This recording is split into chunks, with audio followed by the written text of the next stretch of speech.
Welcome to the 2025 Chicago Voter Forum.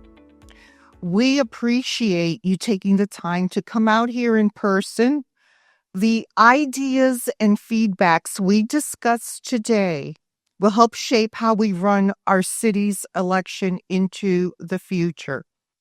Your feedback is pivotal. We welcome it, we love it, and we will do whatever we can to try to implement any changes that are forthcoming here. Our democracy survives because people show up to vote and show up to serve as poll workers. Yet, we know these are challenging times for our democracy.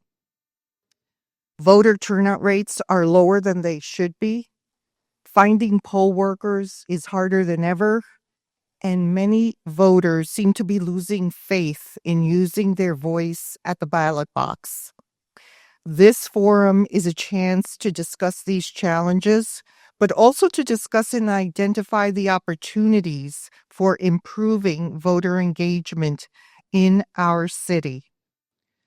Today's events in our citywide voter survey will serve as a roadmap we can bring to our legislators to show them what Chicagoans' voting priorities are and how to address the top issues facing our elections.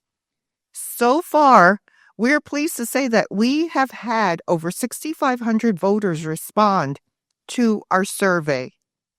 You will see those responses today. And those responses will help guide our discussions as well.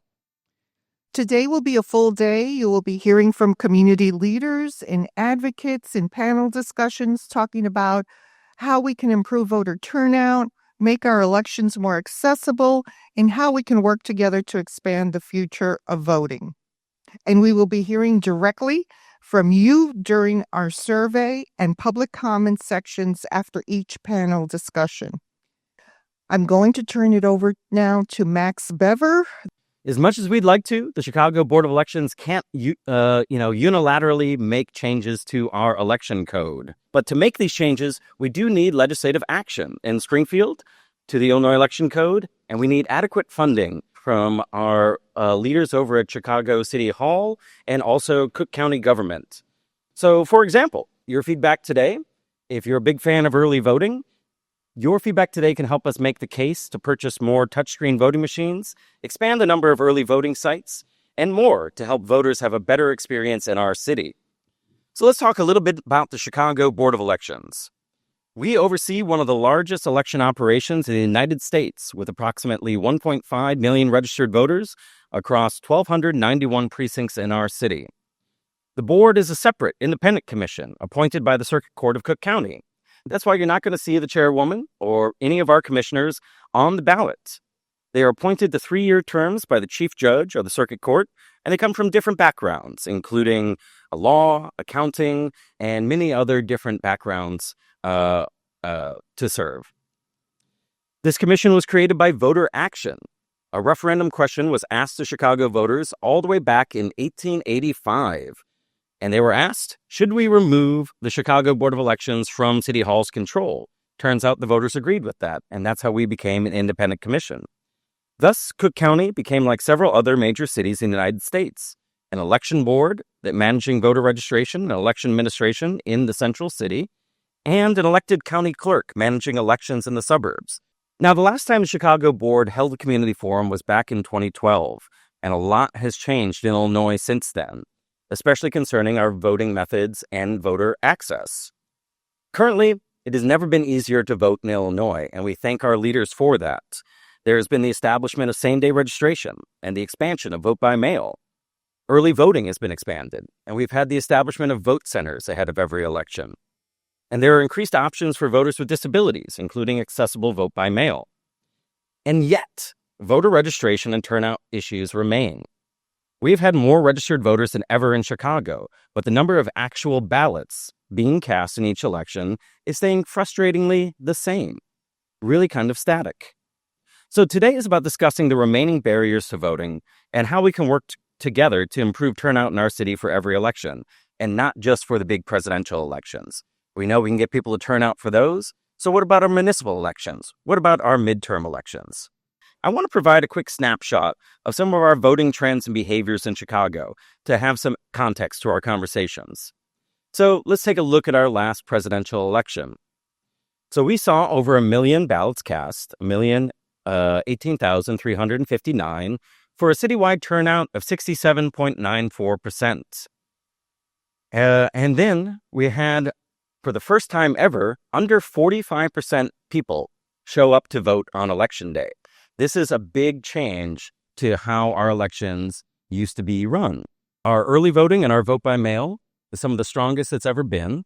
We had a very strong early voting turnout at over 32%, and we had over 22% of voters choose to vote by mail in this last presidential election. I'm happy to say that we had over 86% successful return rate for our vote by mail applications, and that secure drop box being returned in our vote by mail is being more popular than ever. Almost half of our vote by mail voters chose to return their vote by mail ballots through a drop box. Now, our top 5 wards is a lot of our north side wards, as well as our lakefront wards, tend to be some of our most popular, highest voter turnout wards in the city. Our last presidential election, we are happy to say that we started to buck some of the trends we saw nationwide, and a lot more of our younger voters, especially age 25 to 44, really showed up. As you can see from those numbers, over 340,000 people age 25 to 34 showed up to vote for our last presidential election. And as you can see, women show up for every election in Chicago. We did buck the trends when it came to national turnout. Our highest voting age group for our last presidential election was 25 to 34-year-olds. That was over 224,000 ballots cast for over 22% of our total ballots from our younger, I suppose you could still call them millennials, although I think we're starting to get a little bit older. I think you can group a little bit of Gen Z starting into age 25 at this point. But all registered voters aged 25 to 34, we saw over 66% of them show up for our presidential election. And women cast the most ballots in Chicago. You're going to see this data over and over again. Women outperform voting in the city of Chicago. And they accounted for over 55% of total ballots cast. And of all registered voters, over 70% of women showed up for our last presidential election. However, that was one of our lowest turnouts for a presidential election in Chicago since 1996, where there was just over 900,000 ballots cast back in 1996. But as you can see through our years is we have a pretty steady turnout. In fact, we matched pretty closely to the amount of total ballots cast that we saw in previous years. What is changing, though, is that we have more registered voters than ever in the city of Chicago. So that is driving down some of our total turnout numbers year after year. Now, that's good news when it comes to having more registered voters, but we're having a very frustratingly static amount of voters turn out for every election. Now, I really could go for about an hour taking you through all the different data or taking you through all these different elections. But I'm going to focus on our last few election cycles, our primaries, our municipal elections, and our midterm, just to give you a sense of where we are at. Now, our last March 19th, 2024 presidential primary, we saw just over 25% of our city's voters turn out. That's not, unfortunately, a very good number. However, primaries are very unpredictable, I think, in this city. If there's a competitive primary, especially when it comes to the presidential primaries or our midterm primaries, voter turnout tends to go up. A competitive presidential primary can see upwards of over 50% of people, over 60% of people. But this last presidential primary, Illinois' place in the system, we got to a point where it just wasn't that competitive and we saw less voters turn up. However, I do want to point out the numbers that we have today. You can see that we had over 23% of people choose to early vote and over 27% of people choose to vote by mail for our last primary. And our numbers look pretty similar when it comes to turnout by age group and turnout by gender. But similar to our presidential general turnout, very similar numbers to age. Now, let's talk about our municipal elections. The suburbs just had their elections up in suburban Cook County. They had a pretty good turnout for their suburban elections. However, that still means that only 18% of voters turned out for these suburban elections. Now, I'd like to say we're in better shape for the city of Chicago. We had 35%, over 35% show up for February 28th. But that's something that, we're proud of, but it's hard to really celebrate, especially when our municipal elections and our city elections have some of the most day-to-day life issues that are affecting people. You vote for mayor, you vote for your local alderperson. That's ultimately having a lot more to do with your day-to-day life than ultimately maybe your presidential vote does. And yet we still see this within the 30s or 40% when it comes to our municipal elections. But as you can see, also vote by mail and our early voting, very, very popular for our February 28th municipal election. You're seeing our 25 to 34-year-olds show up. But when it comes to our municipal elections, this is where we're seeing a lot of voters age 55 and up really show out for these elections. Again, women are leading the way when it comes to our voter turnout. Then I want to talk about our runoff. We actually had an improvement in our voter turnout. We had over 38% of our voters show up for the runoff. Now, again, municipal runoffs, somewhat new to the city of Chicago. We used to be, remember the Daley years, we used to be much more of there wasn't a mayoral runoff in April. Our runoff elections used to just be a handful of wards, a handful of areas that people turned out to vote. Now we have these citywide runoff elections, and our last one improved upon the municipal election. And we had people really show up to vote for early voting. Over 30% of total ballots cast were early voting for April 4th. Now, I do want to mention that we had really bad weather on April 4th. In fact, we warned a lot of our voters that there was possibly a thunderstorm, that there was going to be bad weather. So our early voting surged in the days beforehand, and we saw lines, but we saw those voters turn up right before Election Day. We saw a huge improvement when it came to 18 and 24-year-olds. This was a full percentage point, and we saw over 10,000 additional votes when it came to voters 18 to 24 show up for April 4th. That, I think, is the direct action of a lot of the groups that are here today, and it is really something interesting to see once we started tracking this information. Now let's talk about November 8th midterm general. We saw just over 46% of our registered voters turn out for this election. And again, we saw a big, healthy turnout for early voting and vote by mail ballots cast for this election. So let's talk about how some of our voting methods have changed over these last few sessions. Let's go back to 1980s. Let's even go back to the 1990s. You were still having 90%, 80% of our voters showing up on election day only.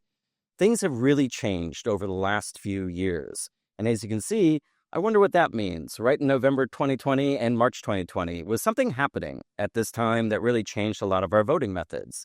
The pandemic. The pandemic changed a lot of how people start to vote in the city of Chicago. So our green is our election day voters, our orange is early voters, and our blue is vote by mail. And since the establishment of no excuse vote by mail and the ease of the permanent roster and a lot of other resources that our state legislators have given us, it has really started to completely expand. But that really did change in the pandemic right there in 2020, where we had the most voters show up to vote by mail. They wanted to vote safely. They wanted to vote from home. And this is the only election in the city of Chicago where vote by mail was the primary way of voting in our city. And what happened after that was that people got used to it. We take a look at how this graph goes. It came a little bit down once people started being able to vote in person again. But voting by mail has remained very popular, as well as early voting. This has stayed somewhat static, but continues to be popular. And as you can see, ultimately, vote by mail and early voting trades off on being popular for each election. But now we're starting to see about a fourth of people voting by mail, a fourth of people early voting, and still about a half of people voting on election day. Although that is still continuing to go down. Our last presidential election still saw under 45% of people actually voting on election day. So we know that early voting and vote by mail are becoming increasingly popular methods of voting in Chicago. We have over 150,000 Chicagoans who are currently on the permanent vote by mail roster and regularly are the first to return their ballot back. We know that drop boxes are an increasingly popular way for voters to return their vote by mail ballots. Primaries and municipal elections generally see the lowest voter turnout, although we're very happy to still buck a lot of the trends when it comes to the city of Chicago. 35% might not be something that immediately comes to our mind to be proud of, but we are voting at a higher level for our municipal elections than our friends in the suburbs and many other major cities, including New York and Los Angeles. But our high school and our college students routinely make up 15 to 25% of all poll workers in Chicago for each election. Our high school program is extraordinarily strong, and they make some of our most popular election judges that we have. Women vote at a higher rate than men in Chicago. That is just true for every single election. In fact, we are seeing, as you saw from some of those rates, 55 versus 45% of women turning up versus men in Chicago. Our voters age 17 to 24, and I do want to say, I think that this is somewhat unfair out of our age groups. The 18 to 24 is our only age group that doesn't have the full decade, doesn't have those 10 years. And yet, they routinely have the lowest turnout of available registered voters for every one of our elections. Now, our voters aged 25 to 44 make up the largest block of our total registered voters. However, somewhat of an unpredictable number showing up in our elections. They do not routinely vote in every single election. And we do know that voters age 55 and over routinely vote in every single election. A smaller group of voters, but they turn up for every single election. We do know that wards and districts with competitive candidate races regularly see higher turnout. This is just something that is true, especially for our municipal elections. If there is competitive ward race, if you have an open seat, or there are many people that are vying for that alderperson role, you're going to see a lot more voter turnout because we have candidates that are making touch bases with people. People are aware of the election. They are feeling fired up. And those competitive races really drive a lot of our turnout. And we do know the highest concentration of voting is seen on our north side and lakefront wards, and the 19th and the 41st wards of the northeast and the southeast sides. Unfortunately, the lowest concentration of voting is often seen on the west and the south side wards of our city. And this is something we're seeing over and over again, but our voting locations, our early voting sites, as well as our polling places on Election Day, with easy access to public transit, regularly see higher voter turnout. If you've got your phones, if you have your tablets, please join us on Slido.com. As the chair said, we had over 6,500 responses to our online survey. We're very happy to see that. That's a pretty good sample that we've got. And we're going to share some of those responses and initial results today. But we're going to have this interactive portion first. So I'm going to first talk about how do you like to vote? So join us. We're going to see these numbers come up. We got a lot of early voting fans. But this is part of the conversation we're having today is what's driving people to to get to that ballot box and how we can improve this turnout. All right. So it looks like we've got a lot of early voters in this room. Not a big surprise. There is a lot of more people showing up to early vote ahead of every election. But in this room, we have almost half of our folks here are early voters. Now let's take a look at some of our survey responses. With over 6,500 responses, a lot of people vote by mail. Now, I'm not 100% surprised. I'm glad to see that they really took our survey to heart and they filled that out. And as you can see here, over 22% of our survey responses so far were early voters as well. So this is just our changing voting habits and how people are showing up to the polls. All right, our next one. If you're voting in person, what method do you prefer to use? As more and more people are getting used to using a touchscreen voting machine during early voting. It is a very popular method. Marking a paper ballot, that's not going to go away in Chicago anytime soon. This is still the classic way. If you go to your precinct polling place, you're handed that paper ballot and you get that back. But more and more people are getting used to our touchscreen voting machines both during early voting and during Election Day. And I think many people here know that we only have one voting machine at our precinct polling places on Election Day. That's something that we want to work on. Your feedback today helps us bring that back to our legislators, our funders over at City Hall, to make the case for more voting machines. I want to welcome up our first panel discussion talking about improving voter turnout in Chicago. So I'd like to welcome up Lance Goff, our former executive director of the Chicago Board of Elections, who served over 4 decades as our executive director at the Chicago Board of Elections. What do you see as the greatest barrier to voter participation in Chicago? Most folks are not really that interested in politics. If you talk to your neighbors and so on, they really don't know the candidates, and they think that, every candidate is the same, and there's a general distrust of people that are elected. So I think that fundamentally is the biggest barrier. We are, of course, improving access by improving language access, improving the hours that people can vote, the ways that people can vote, like vote by mail and early voting. But I think really having neighbors talk to neighbors about real issues that affect them is key. And I would also add accessibility and framing. Accessibility is in terms of like getting people to polling locations, and then the accessibility is like also around like early voting. That we have early voting in Chicago, but like on the South and West side, it's not always accessible. But then also I think that the framing part of it, like you were saying, like people don't, it's not that they're not interested in politics, they just don't understand that everything is political. Like you can literally call your auto person and say, I have a rat in my backyard, and they're supposed to come and fix it, So framing it in the way of like, you elect these people so that they can help you. What is your issue? What is your concern? And how do we make it political? When a nonprofit knocks at your door, you're more likely to open the door when they recognize that nonprofit from their own community. Nonprofits, the whole family can go to the programs at these community-based organizations. So, for example, when you see someone from Mujeres Latinas en Acción knocking on your door with their purple T-shirts in their communities that everyone is benefiting from these community organizations, they're more likely to open the door. The more you throw out there, the better, I think.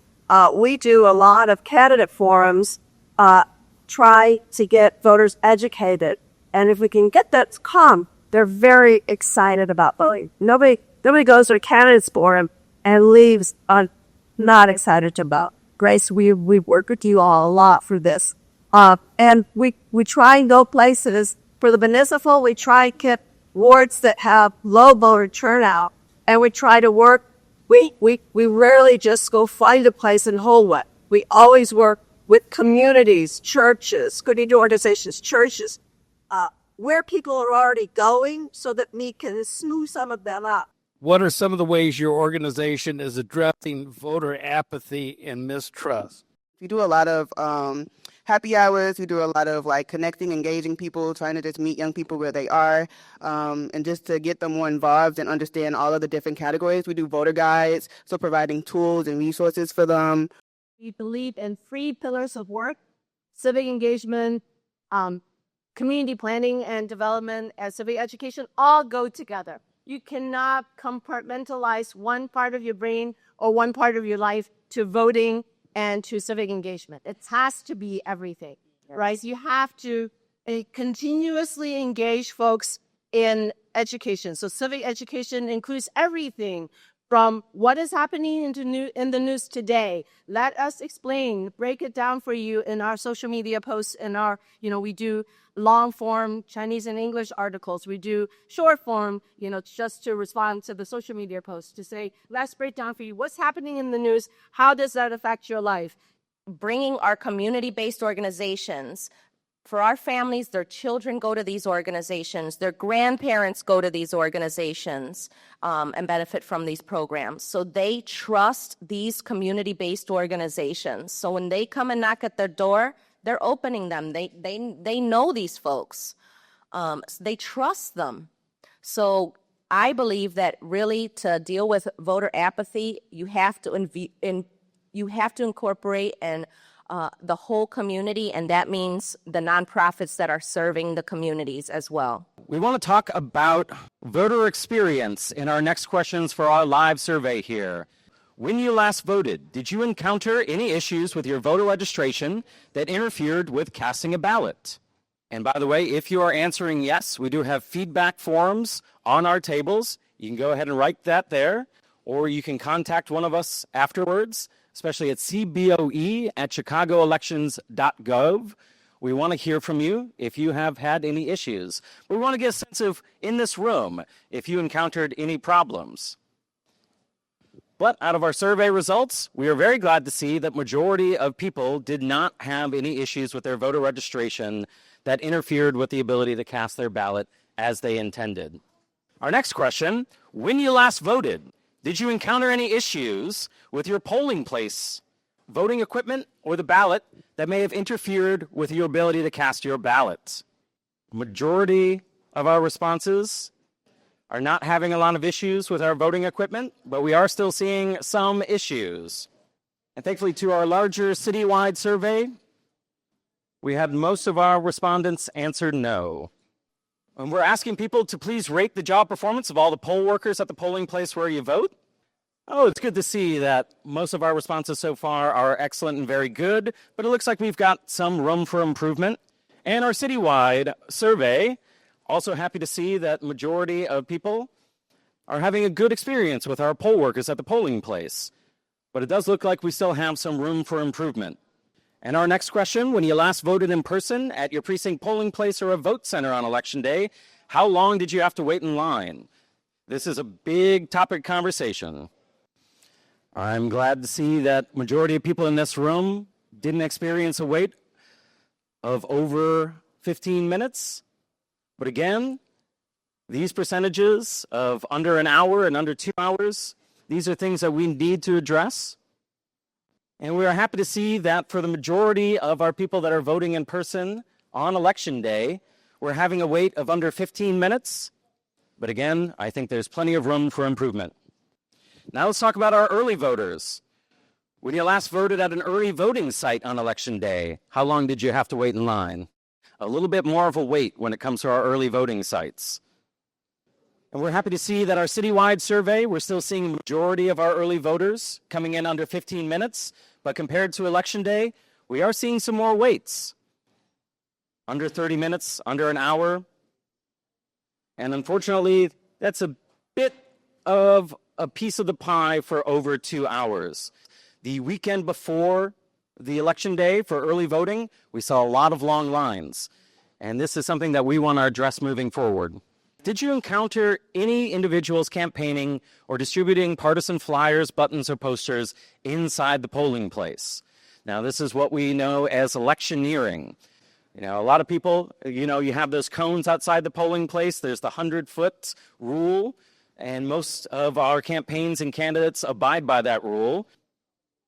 All right, that is more of a number than I'd like to see when it comes to yes. But thankfully, citywide so far, we're seeing that this is less of an issue. If you're a vote-by-mail voter, this question is for you. Please rate your experience. I'm happy to see that most of our vote-by-mail voters in here are having a good experience. But as always, your feedback's important for us to continue to improve. And citywide, I'm happy to see that majority of our experiences have been excellent so far for vote-by-mail. And if you're a voter by mail, what return method do you prefer? Looks like we've got a lot of secure Dropbox fans in this audience. That's good to see. One last question when it comes to vote by mail. Did you encounter any issues with voting by mail? I'm happy to see that most people are not having a problem with voting by mail, or that our problems are in getting that to you in the first place. And thankfully for the citywide survey, we're seeing that this is not too much of a common problem, but that's still a big slice of the pie that I think that we can continue to work on. If you're a voter with disabilities, please rate your experience with voting. I think that this pie chart shows that we do have some room for improvement. And if you're a voter who speaks a language other than English, please rate your experience with voting. Again, happy to see that most of our voters are having an excellent experience, but ultimately, I think we do have more room for improvement. I'd like to introduce our next panel discussion, which is voting with disabilities, a very important topic. And I'd like to introduce Nicholas Esposito from our office, who is our ADA coordinator, among many other different duties. What do you consider to be the most significant barriers that voters with disabilities face when trying to participate in elections? What are some of the biggest challenges voters with disabilities experience at the polling places? The true collaboration across the city of Chicago with the disability communities, with the Equip for Equality, working with Bebe, along with others at Equip for Equality, with the mayor's office for people with disabilities. The city's infrastructure department is called 2FM. It's Fleet Management. Chicago Public Schools, Chicago Park District. Together, we identify barriers to physical access to polling places. All of us have worked together along with Chicago Board of Elections, Max, of course, to address those barriers. And we have made significant improvements. So now we have less people in Chicago experiencing barriers to polling places. We have been working for a number of years to make sure that voting is accessible for the blind. As Max and the Board of Elections they've been improving the ability to vote at the polls. And then, of course, thanks to the fact that people overseas got the right to fill out their ballot online and mail it, we now have that right here as well in Chicago, which is fantastic.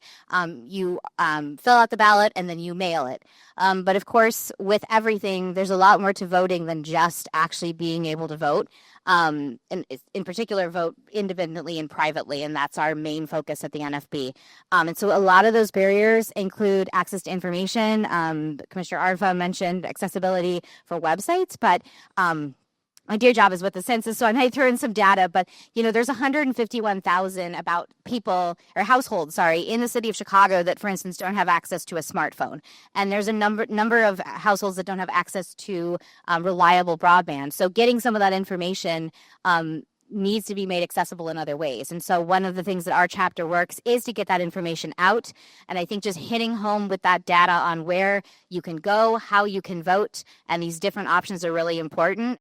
We advocate for people with all types of disabilities in everything you do in life. We have a voting helpline on every election day that anybody can call throughout the state. We also staff a desk at the City of Chicago Board of Elections, Election Central on Election Day. By far, the main complaint that we've gotten in the past several years is people with visual disabilities or other print disabilities, people who can't use paper ballots, and that could mean you're blind, low vision, or you have a writing disability or even dyslexia. They need to vote electronically using an electronic ballot. And the problems statewide have been with electronic ballots. In person, it's just training of judges to know how to use the electronic ballots because it's a different kind of machine than they're used to using. So that's a complaint that we get more often than others. And Kiara was talking a little bit about our advocacy, and her organization and my organization have gone together to advocate with the state to adopt electronic vote by mail for people with print disabilities. And it's not online voting, but it's electronic, so you can get an electronic ballot that you download, fill out, put securely, and email back. So it's perfectly secure. And we did get the state to legislate the part where you get the electronic ballot. We haven't yet gotten the state to adopt a policy of being able to send a completed ballot back. That's the second part that is critical, obviously, to people who have print disabilities, because to have to print out and sign the envelope and all that is just as problematic as filling out the ballot is. We're going to discuss some of the barriers that still exist for voting, but also our opportunities. The people that are on this panel, we work very closely with. And in fact, Giovanna is a member of our staff as well. Thank you for filling in today. But I'm going to hand it over to Jane Lau, a long-term board employee and a superstar around these parts. The EAS census puts a lot of different language groups under the designation South Asian. How do you feel election authorities can better reach different communities under this label, especially within the Chicago city limits, and what's different for communities in the suburbs? When we talk about the South Asian American population, first of all, we're not a monolith. We're very diverse. We come from several different countries. We practice different religions, have different cultural beliefs, different sexual orientations, so many reasons that bring us together here, and yet continue to think about the future of our communities here through electoral participation, or at least participating in a democratic process, despite the fact that we could have very different thought processes or different issues that we work on. Going back to the census, when we talk about the requirements for different languages, South Asian American population, when we talk about the diversity, if we look at it broadly, the population has grown significantly in the past decade or 2 decades. We're now over 6 million across the United States, which is like 2% of the total population. And locally, if we look at our state alone, Illinois has the highest South Asian population in the entire Midwest. When we talk about the growth in our own state, we look at almost a 55% growth between 2000 and 2010, and another 39% growth between 2010 and 2020. So overall, in the past 2 decades, the South Asian population has grown by over 100%. So for the population that is one of the fastest growing and the largest ethnic subgroup amongst Asian Americans, which many of us may not realize, do have to realize that the population also has several needs.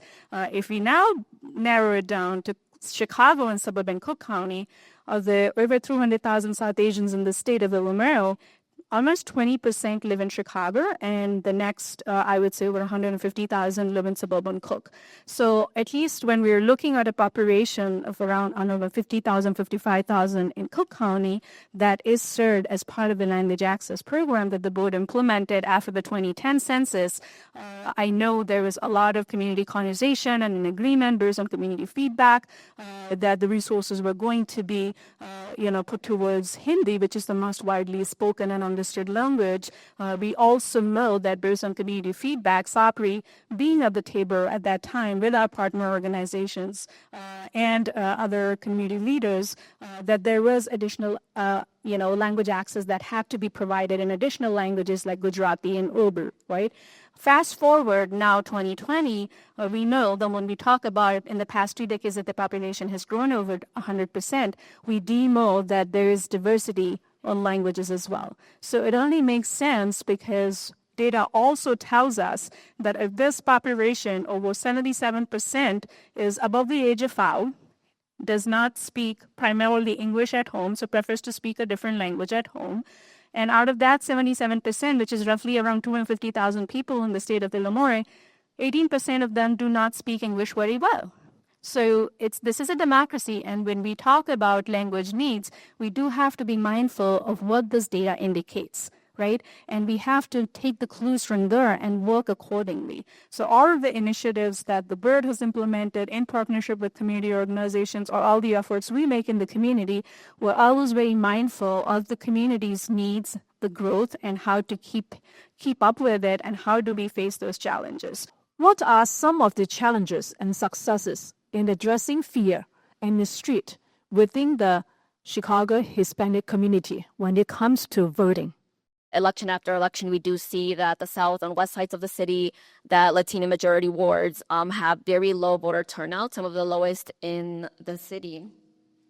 So it really does depend on the election. But for example, when we look at more local elections, for example, the 2023 municipal election, we heard time after time from our voters that if candidates are not reaching out and they are not putting in the work to connect with the voters, they're not inclined to vote. They might be aware of the resources offered by the board and when it comes to voting, but if they don't see campaigns at their door, they're not inclined to vote. One of our community organizations partner up with Northwestern University to host a poll, and half of the participants of those who identified as Latino stated that they hadn't been reached out to campaigns, so they weren't inclined to go out and vote. And another issue is that, or not issue, but a reason why we see lower voter turnout is that throughout the country, a good portion of Latino voters are 18 to 35-year-olds, which is also the group that has lower voter turnout election after election. Of course, there's also, fear, misdistrust, and just, lack of knowledge of the resources offered. So how does the board address that? We have outreach efforts throughout the year. We work with a variety of community organizations, community leaders, elected officials in our media to really meet voters where they are, for them to see the wide range of issues that we offer, especially when it comes to language access. Like Max said, we have ballot availability in 12 languages. For Spanish, we have touchscreen, audio, and paper ballots in Spanish. All of our forms are in Spanish. The paper ballot is by default in Spanish, which is also why it's a little difficult to collect data on Spanish speakers and how they vote, because every ballot is in English and Spanish. But we also, we have mock ballots ready for voters to meet us at our tabling events. We meet there and we host voting demonstrations. That way they can work with the touchscreen machines, they can work with the paper ballots, because it can be intimidating if it's your first time voting in this country or voting in general, going into a polling place and you don't know what to expect. And that's where we really try to go in and educate voters on how easy the process can be. We also offer sample ballots before the election, so they can really read up and study the candidates before they hit their polling booths. Along with that, we advertise months before the election. We offer all of our important information to our local media, newspapers, and TV. During the last election, I really focused on the city colleges with larger Latino students, but we hit almost every city college. We hosted voter demonstrations, and we, helped them really see how important voting is at any age. And, that's just a little bit of the work that we do. It's really important to, meet voters where they are. And when they see that you're present, they have access to, the material and the equipment, it really makes a difference. The organization is constantly registering voters and recruiting judges alongside the board. What does successful voter outreach look like in your mind? Different types of engagement. For every competitive local election, we've had candidate forums that we hold in English and Chinese so that voters can engage directly with the candidates. We also produce a voter guide in English and Chinese explaining all the positions that are on the ballot, not in detail. Well, actually, we explain not only the what positions is it, but what they do. Chicago Votes produced a similar guide for young people, and we actually took their lead in creating something that explains in very brief detail, like the President of the United States, like 3-5 things that they do, the state senator, and so on. So I think successful voter engagement is multi-pronged. You talk to different populations depending on the age group and depending on where people are at, going through different community-based organizations so that they can be a trusted voice and face. And ultimately is really measured both in numbers and in quality. So the number of people that you're engaged with through all these different forums and channels, but also what the quality of the conversation is. The Polish community continues to grow in Chicago and has the second highest number of limited English proficiency precincts in the city, right after Spanish. What do you see as remaining barriers for Polish-speaking voters to turn out?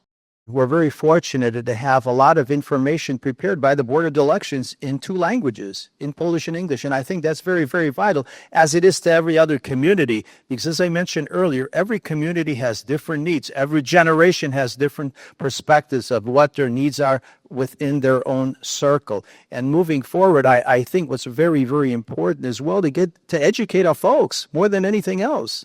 educate them on a local basis, whether you have, let's call it the town hall meetings, but you bring in candidates that are aspiring for office and you get them present themselves. And I'm talking, what are their values? What is their core? What are their platforms? A lot of people don't know. As it was just presented by my colleague, they had buses of people coming in and they talked about issues. I think that's so important. I've shared with a few people here earlier today. I was living in a community. I never knew who the alderman was. Shame on that community. Shame on that alderman. Shame on them all, because people should know who the candidates are, know what they're voting for. How do you go out and vote when you don't even know the candidates, for God's sake? I'm sorry. You got to know the candidates. You got to know the values. You got to know their platforms. I'm sorry. Freudian slip there. And again, we have all these, I'm looking at the audience here. We have all these communities out here. You have all these organizations. Every organization, every ethnic group not only has one organization, but they have a series of organizations. They have various groups based on their age, based on which communities they're from, their old country. And again, that's where people need to get together and make decisions and talk to our groups. And we need to have our leaders within our organizations encourage people to vote. People take voting for granted in our country. Freedom is not free. It has to be earned. You have to work at it. We pay for it. And you know, going back ever since the time of our immigrants coming to this country, what did they fight for? What did they fight for? The first strike that ever emanated or occurred in this country, we know what it was for? Not for higher wages, not for discrimination. It was for the privilege of voting. And today we take it for granted. We see the statistics that were brought out earlier today. People over 55 vote. Why do they vote? You know why they vote?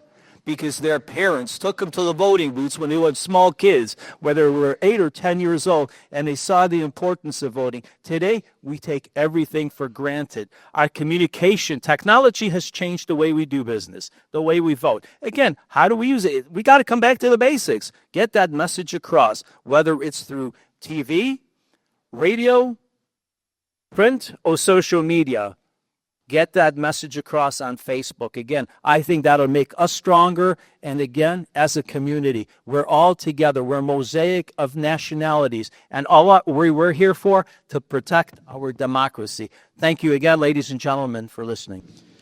And this is the one partisan question we will ask, or whether or not it supports your political party. And then, well, I don't like seeing that 4%. But this is what we have to face in this day and age of why people believe it's not important to vote. But it looks like all of these reasons really do drive people to the polls. And citywide, people agree with that. We're at over 90% say it's important to vote because it preserves democracy. Our second highest response was that it's a civic duty. And our third response was that it's a fundamental right and privilege. So it's really interesting to see Chicagoans, when it comes to affecting your daily life or electing the leaders that you want to see, is a little bit lower. So people know that it is your civic duty and that's your right, but we need to communicate and get people and engaged to believe that it really does affect your daily life and that this is an important part of making sure that your city, your state, and your federal government has the leaders that you want to see. Our next live question. So what are our continuing barriers to voter registration and turnout? This, I'm sure, many of the organizations have heard over and over, that we're dealing with apathy and indifference. We want to know that if it's inconvenience when it comes to those voting options. We know that there is political frustration out there. We've heard from many people that it's a lack of good candidates or a lack of access that's often a barrier to the polls. And we're dealing with an environment where there's fear of registering your information, especially when that is public information that might be blocking some people. This is a question I was asked last time too, but whether or not people feel that campaigns are being intrusive.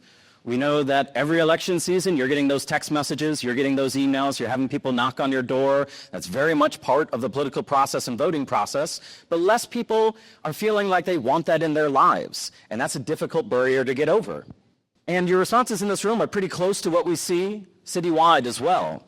That really people see apathy and indifference to voting, to getting to the polls, to voting in every single election as one of our biggest barriers to voter registration and turnout still. And we see that political frustration and lack of good candidates is another popular response here. And we asked voters citywide, if you have not voted in any previous election, maybe you will show up for the presidential elections, but municipal election doesn't get on your radar, or you might have missed a midterm election, what are those reasons? And what are those reasons that those people did not show up at the polls? There are the classic ones: you're too busy, I forgot, I'm not interested, or I'm out of town. We were talking about the April 4th runoff election. There were tornadoes that were predicted for that day. That's why we saw a huge surge in early voting. But that was one of those situations where we had to warn voters about bad weather. But, and I'm glad to see that this is a topic of conversation in this room, but not knowing enough about the candidates and campaigns. We have long ballots in Chicago. Everyone who voted in the last presidential election knew that that ballot took you about 10, 15 minutes. We have so many judges on the ballot, and this is why we rely so much on the support of our community organizations and different people out there that put together voter guides. Now, this is something that Chicago Board of Elections does not do compared to our friends in California, New York, and other places where by law they create a voter guide.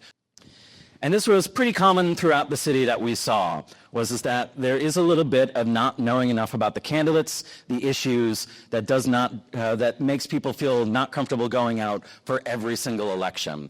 And again, this is why we often see people coming out for the presidential election. They're seeing that on the news all the time. They feel confident. They know what the issues are. But when it comes to a mayoral race, when it comes to your local congressperson, we're still seeing some barriers and some information gaps. We'll also ask Chicago voters, out of the following actions, if they were aware that take place to make our elections secure and transparent in the city of Chicago. And I will admit, this is a trick question. All of these actions take place before every single election. We have poll watchers present at voting sites and ballot counting. We have post-election audits. We have campaign-free zones outside of every polling place.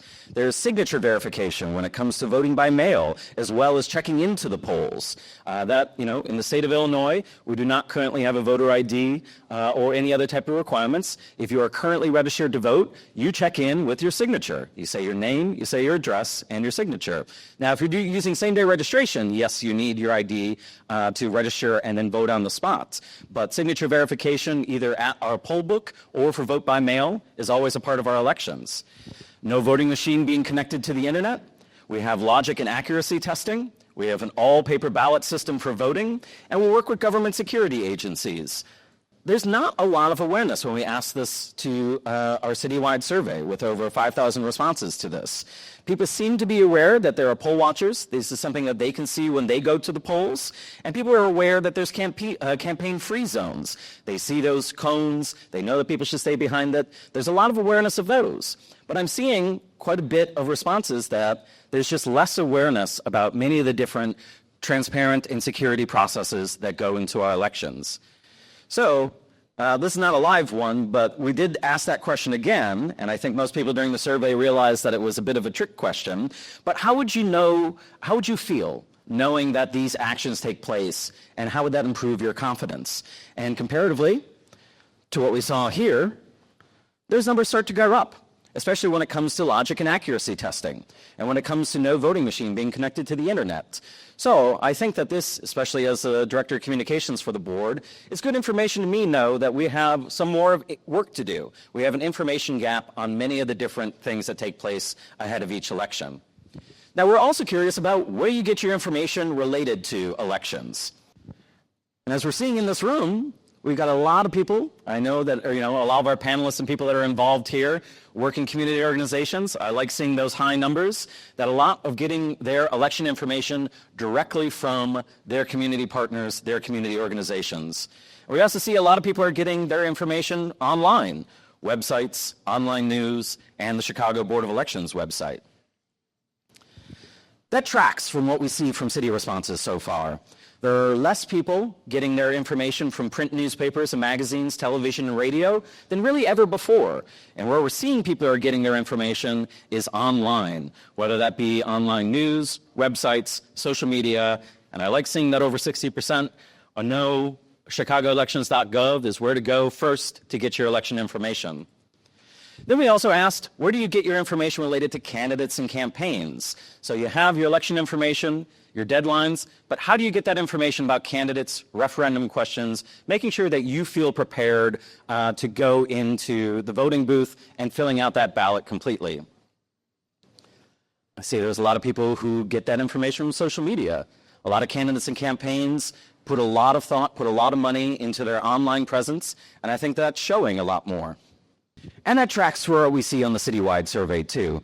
More and more people are getting their information on candidates and campaigns online rather than traditional media sources.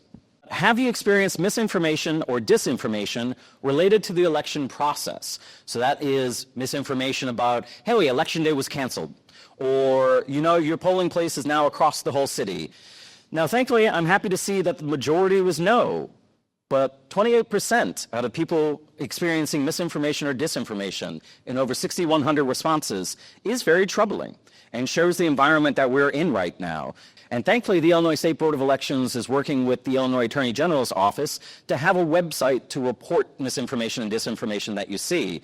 So when we are heading into our next elections in 2026, that is a resource that you can help report disinformation and misinformation.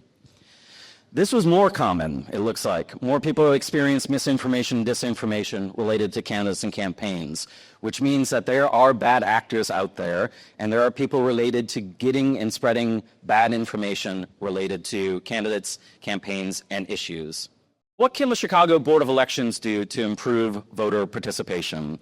More early voting locations, that's very much on our mind and what we're having conversations with our funders over at Chicago City Hall. Talking about evening voting hours, maybe an expansion of those. Then we wanted to ask, what can elected officials, candidates, and campaigns do to improve voter participation? Competitive primaries. As we were looking through the data earlier in the day, we know that voter turnout improves when it comes to competitive races. If there is, take our municipal elections, when there are more candidates on the ballot, we actually see more people turn out. And then one last one, what can community organizations and nonprofits do to improve voter participation? You've been hearing directly from a lot of people. Our last panelists, those are our community organizations that are out in the field every day. They do it, for free. They are really working hard, but they could use some feedback of how they can improve voter participation and work together with our communities too. So as these responses are coming in, I'm going to open up to public comment. If you don't know, the universal election is where you can vote at any polling place, no matter where you live within the city. And I think that would really help people to get to where they're going, and especially if they're working in another neighborhood or something, they can come out and they can vote, and there's less confusion. We have people who come in to vote for presidential elections, and they find that they're no longer registered because they've been purged, because that's the only time they think it's important to vote. I think it would be very useful if the Board of Elections would at least, do some campaigning or information about the fact that if you haven't voted in 4 years, you're probably not registered anymore. I know in my particular precinct, I'm going to see the same two people for the same reason. Also, I don't know if it's still policy or available in the city of Chicago. When I was in high school a million years ago, my high school history teacher told us that if you were 17 and going to turn 18 within 6 months of the day of the election, you could register and vote at the board that day. My father took me down and I registered to vote. I was the envy of my entire junior class because I could vote. For the first time when I voted, I wasn't allowed to vote. And I'm a judge. been a judge for the last 50 years.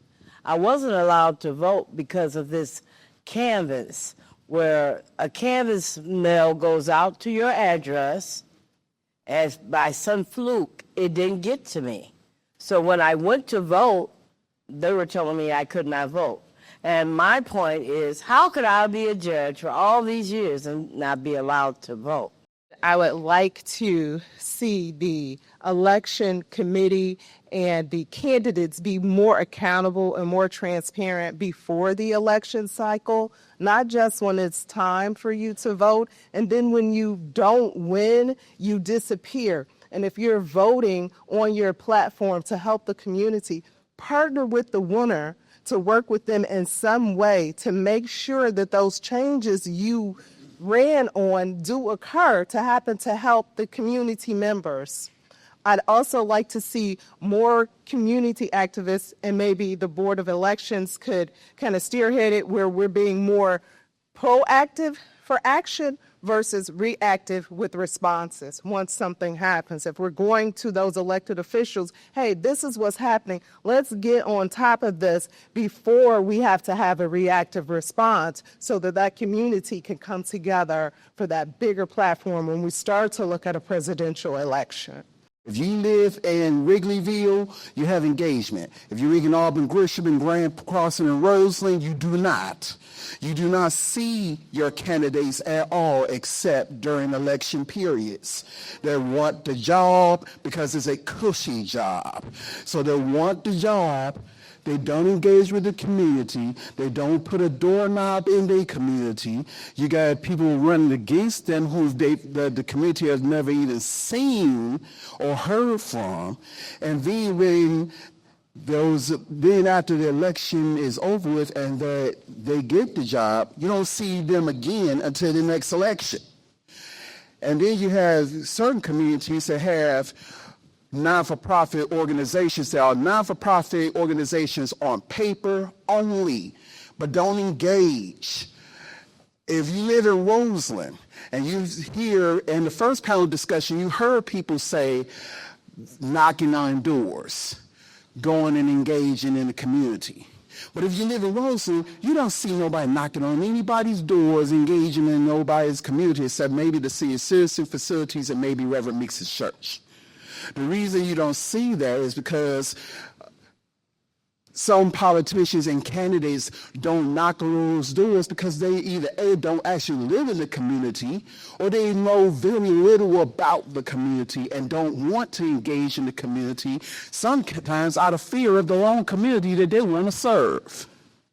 So how can we have to understand that when there's the third largest city in the United States, we had to act like we understand this is the third largest city in the United States. We're acting like a small town with a big reputation. The reason that Harold Washington, and I'm mentioning him because we're in his college. I remember when this was a Loop College. The reason that we can speak on Harold Washington, why he's beloved across board, is because he engaged with everybody across board. He went out there and said, here's Harold. Did Daley come to our communities? Did Ramen Mongo come to our communities? Did Lord Lightfoot come to our communities? Does the current mayor come to our communities? No, they do not. So until politicians understand that they have to show support and love back to the community, you're going to create and continue to have apathy and cynicism. Every community in every generation have different needs. Now, I also have a slogan. You heard it here, you heard it first, you heard it from me. Get hooked or addicted to voting. We are registering people to vote on O Block. We're building a $40 million center across the street with just a small amount of, I say, public dollars. We got to vote for the people who want to do for us, the community, for the people. We see what happens when we let people in that only have their own interests. And so I just want to say thank you so much for this day. And I'm doing my part, and you all here are doing your part because you're here.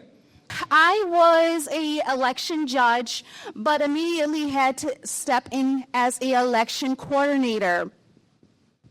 We want to encourage to learn and to respond to emergencies. Why I say this is because sometimes older people are in those polling places. And unfortunately for me, one time someone had a heart attack and I had to immediately take the responsibility of saving a life.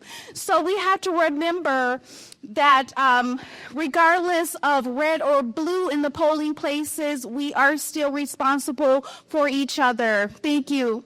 I did want to mention one small thing before my point, which was ranked choice voting is a big thing to me that I think would be enormously helpful. So I do call out for that again.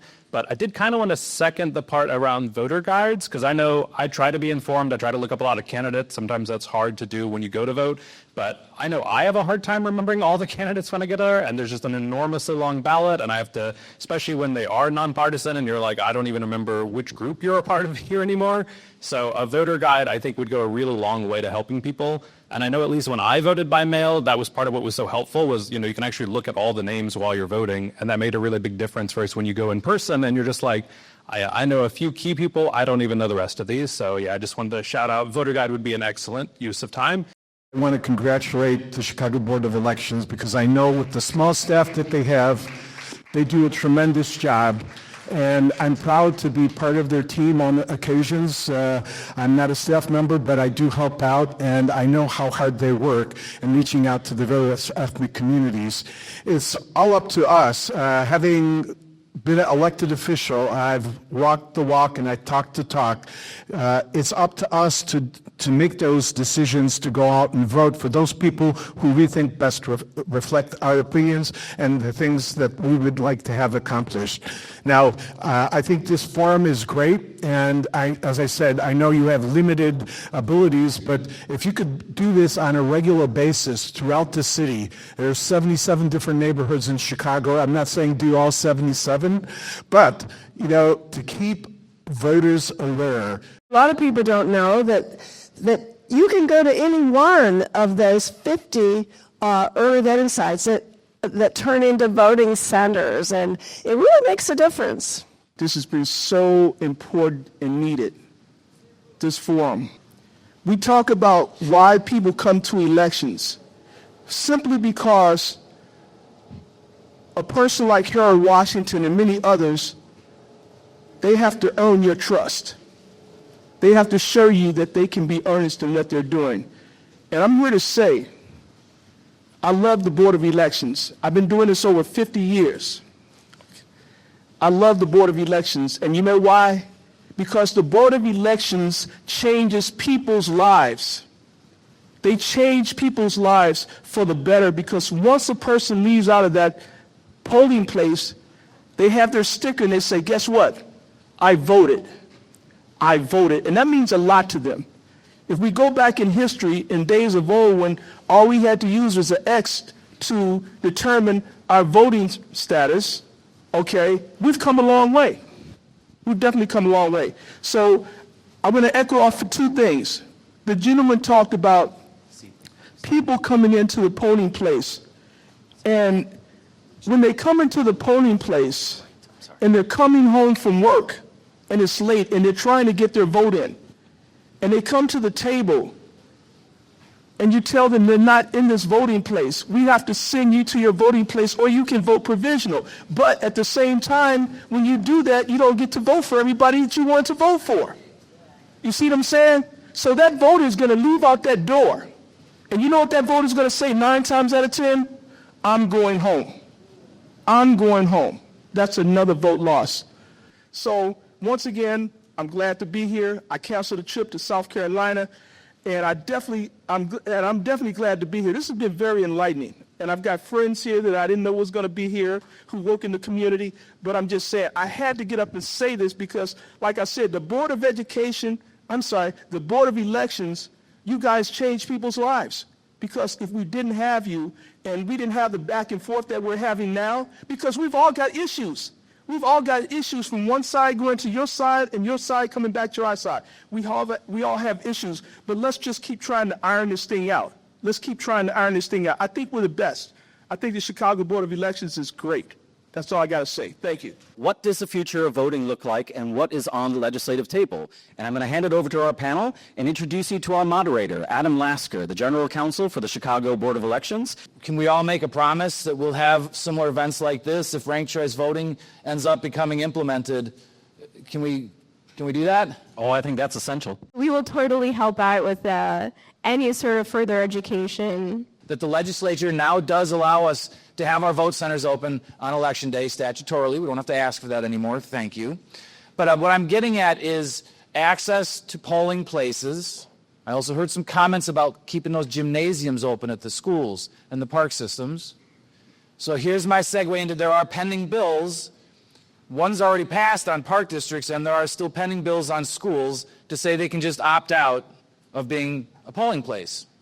And my question on that is, where then are we supposed to hold elections? A lot of times there are things like when you think about early voting in general, like it is a good thing to have, but in a lot of Black and brown or South and West Side communities, like they're not always accessible. And so like when you say where would we go, I guess like the library, because that's the only other option besides the school or just the library. And how many libraries are on their South and West Side? So like yeah, voter suppression is definitely going to happen.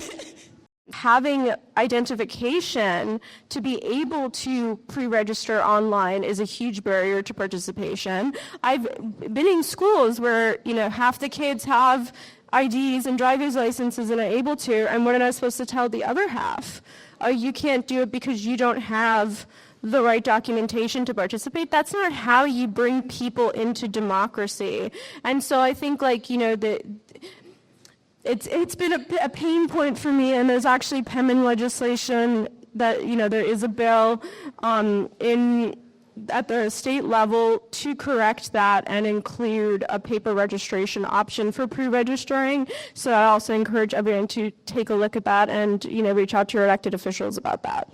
In addition to the voter suppression that Kiara mentioned, there's also suppression on people with disabilities because schools usually are ADA accessible. Public buildings are typically already ADA accessible. And then once you're starting to have to go to private businesses, it's just much less likely. And we know that's already something where we're not at 100% ADA accessibility here in Chicago. So it's very, very worrisome to see us going in the opposite direction. Churches frequently want to open their doors, and God bless them for it, that they want elections to come locally into their facilities, and they offer that. But with all due respect to them, they are frequently not accessible buildings. They're older. They were built before the Americans with Disabilities Act, which didn't come out till the 90s.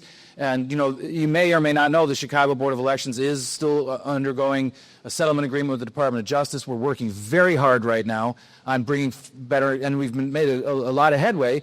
But unfortunately, the accessibility option rules out one of our biggest private community partners with the churches. And that's why, again, I appreciate you raising that issue. No, please continue. Yeah. As you mentioned, we have 107 different election administrators throughout the state. We have a decentralized election administration system.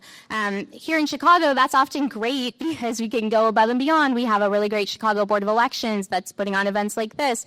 But other places, they just don't have the resources. And so a concern I have is that sometimes we'll sort of with good intentions come in and say, oh, it would be great if all of the election administrators, all the local election administrators had a website or had, stuff that's common sense, but they don't have the money, they don't have the resources, and those mandates often come without funding. So a project that Common Cause Illinois is doing a reach out to these clerks, finding out what they need, what support they need, so that we can advance reforms that are necessary for voter access and combine that with funding, because we can't just have these unfunded mandates and set them up to fail. A lot of these election administrators want to do the right thing, they want to make things more accessible, and they just don't have have the resources. So that's something that I'm concerned about. Sometimes I feel like we put the cart before the horse when we just go in and say, oh, they should all, well, a website's a really good example. Not all of them have websites, and it's often not because of nefarious reasons or voter suppression reasons. Sometimes it is, and that's important too, but sometimes it's really just because they have one part-time person who's running the election for their entire municipality, or probably county. So, that's something that's very important as well.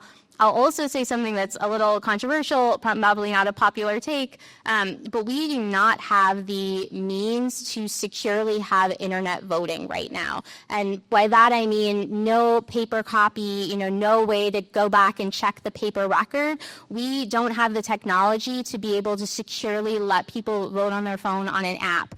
I know we all want to do that. That sounds great. We all have phones, but I'm very concerned about election security, particularly going into the midterms and the next presidential election, and we need to be sure that our elections are safe and secure before we go ahead with something that sounds exciting, sounds easy, but is actually not secure. We talked to many voters, including from recently naturalized immigrant communities, immigrant citizens, who many of them vote in person on election day and during early voting as well. But for many people, the in-person option on election day is not a vestige of the past, and it's how they get to be familiar with our election system in this city and this country.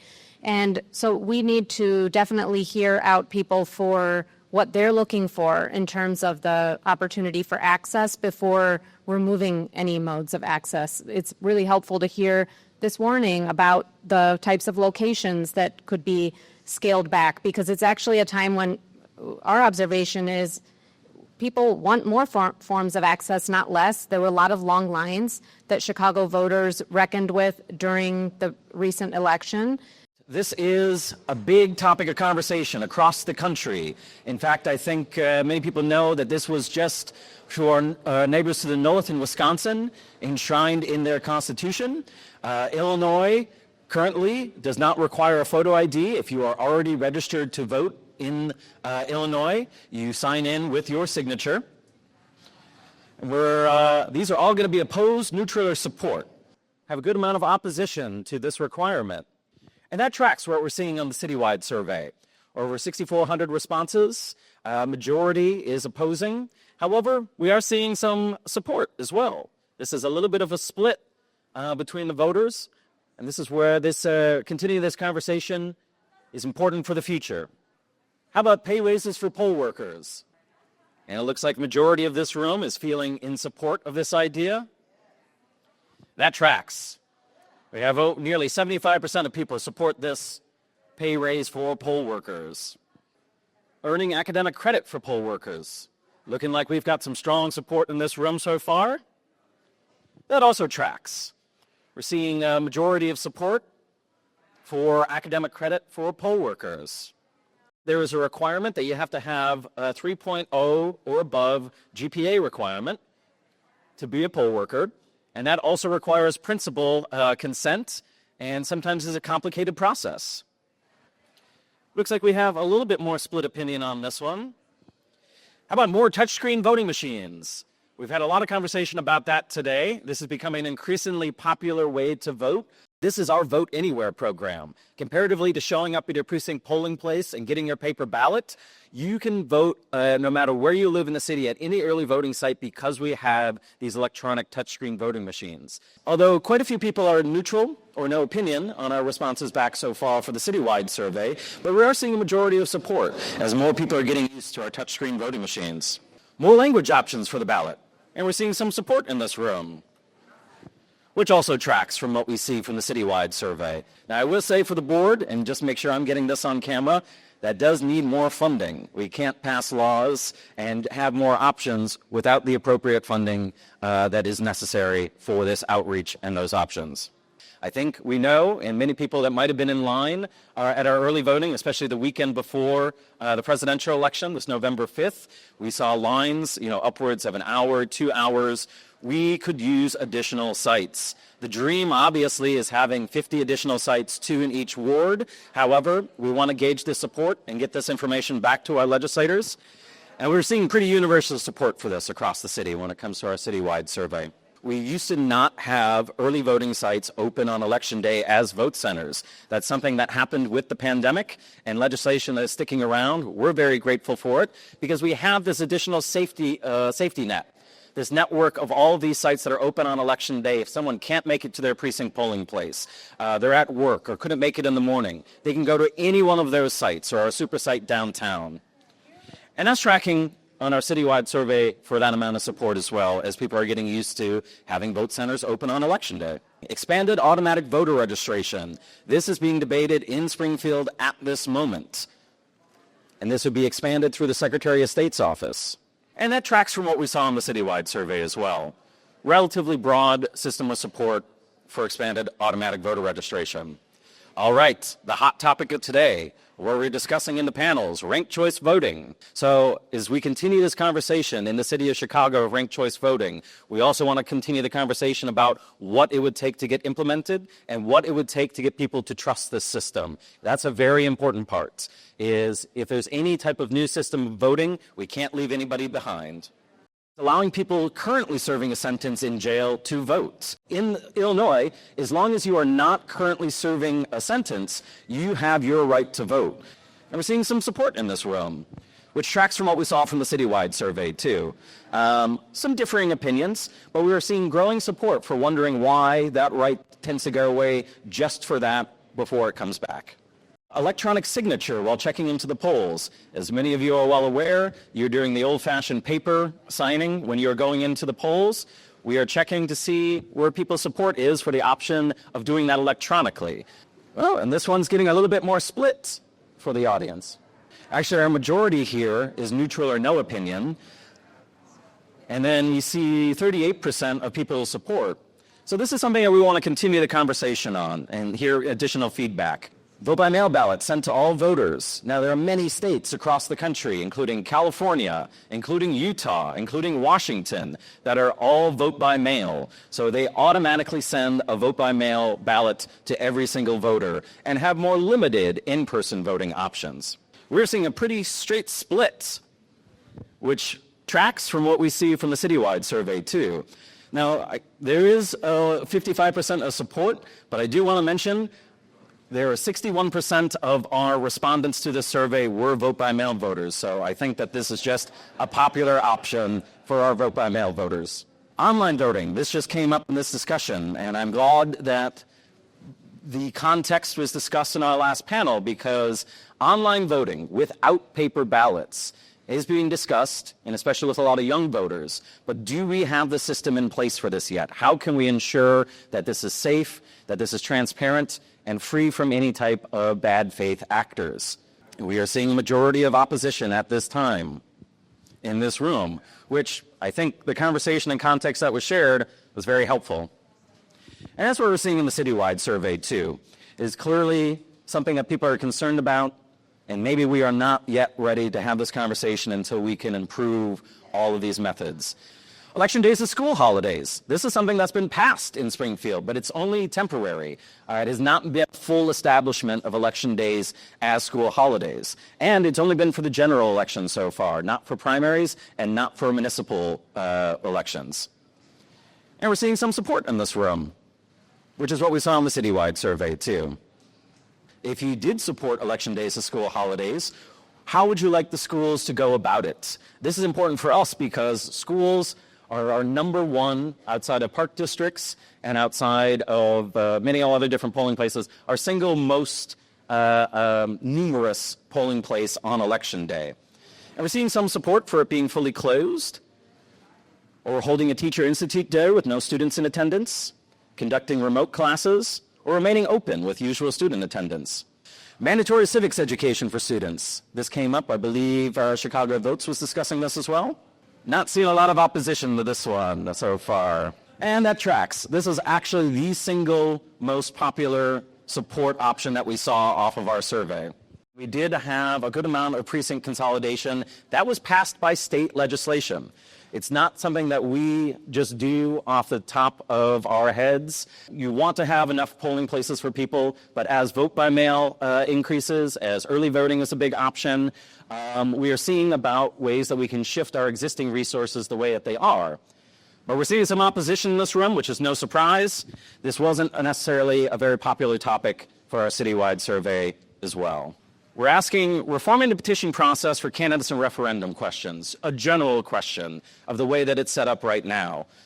We sign the petition, then you have different candidates fight that out. There are objections that are filed. It is somewhat of a complicated system. We want to know people's opinions and feedback of how this might be improved in Springfield. We actually saw a lot of people that were neutral or no opinion, which is not necessarily surprising because this is a bit more technical of a category, especially for our candidates and campaigns, but we are seeing some support. But there's also the possibility of eliminating the signature petition process and instead requiring filing fees.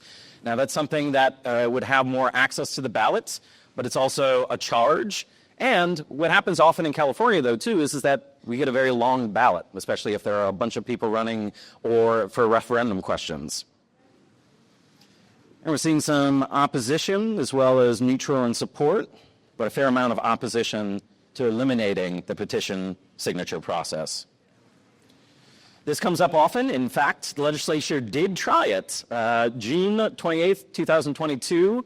Now, that election date was tied to census information coming a bit later, as well as coming out of the pandemic. But ultimately, that was one primary where we had it in the warmer months, where we're seeing people relatively feel neutral or no opinion on that. And it's something that can often be hard to communicate when you're changing election dates, too. And then my final question, the appointment of independent commissions, like our commissioners, to oversee elections instead of partisan elected officials. And that also tracks. We're glad to see there's the support of independent commissions like the Chicago Board of Election Commissioners overseeing our elections. Now, these are a few open-ended questions that I'm going to ask. But what do you think are some of the greatest challenges facing voters in our election system heading into the future? Elected officials being a source of disinformation. Getting out the vote continues to be a challenge. Many of the discussions we heard in our panels today.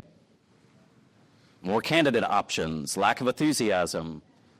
These are real barriers that we need to continue this conversation, and we're very grateful to get your feedback today. Timely information, lack of voting information, unable to reach underserved communities, limited budgets. These are very good points. To end us on, hopefully, a more positive note, but what do you think are some of the greatest opportunities for voters in our election system heading into the future? We talked a lot about the challenges today. I want everyone to leave with a little bit of hope and thinking about how we can work together to continue to improve opportunities and access to voting in our city. Younger people getting involved is a very common topic of conversation. Civics teachers and high school parade to the polls. We love our parade to the polls, and we appreciate, again, the work of Mikva Challenge, Chicago Votes, many of our different organizations that put together student parade to the polls every single election cycle. Promoting collaboration, increasing public awareness of elections, more funding. I'm going to hold people to that. This is exactly the type of feedback that we want to bring back to our elected officials. I want to open it up for any final public comments as we wrap up for the day. Aldermanic candidates generally hook up with one or the other mayoral candidates. So if I'm running for an office, it almost creates a mini electoral college. Where am I going to spend my time and my resources? I'm going to go to the areas that show up to vote, not the areas that don't.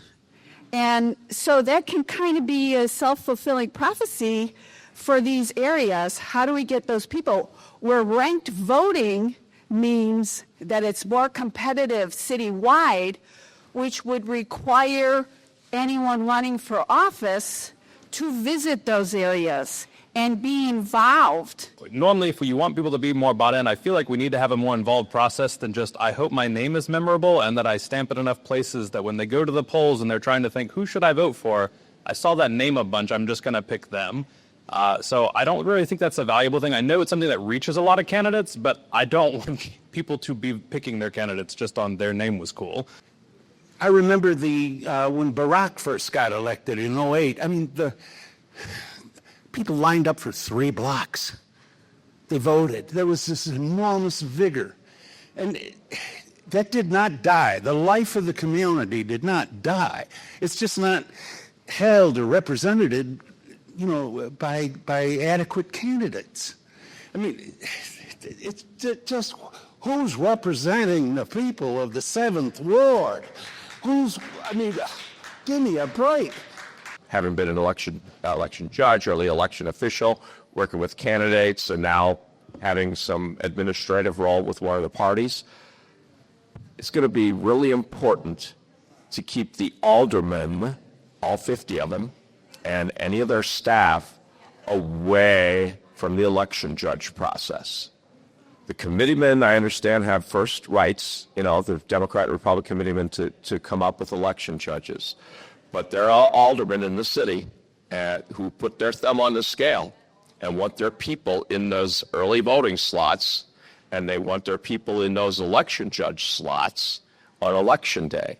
And I just don't think that's fair. I think what's important is getting the Black and brown community, those who are 17 to 25, who don't have a higher education or who don't know about nonprofits, and just engaging them and helping them learn why voting is important and getting them interested in voting, because that is the community who is not seen in the voting scene or who doesn't care about it, and just educating them and trying to get them to vote more is something that Chicago and the state just needs to think about. At large, we need to take accountability for the people that are in office. No vote is a vote. We tend to complain. I hear within the community, we complain, oh, my vote doesn't count. Oh, it doesn't affect me. It doesn't impact me. But then that trickle down effect will impact you and your children. So if I could say or do anything right now, educate yourself, re-educate yourself on the importance of voting and the reason and the purpose for voting and how that will impact you. Because when you drop that nugget, there's a ripple. This was extraordinarily essential and important conversation to have. I think we have so many great responses back to our survey. We can take this all back to our legislators. We can take this back to City Hall and to Cook County government. And again, big appreciation, a round of applause to everybody who attended today.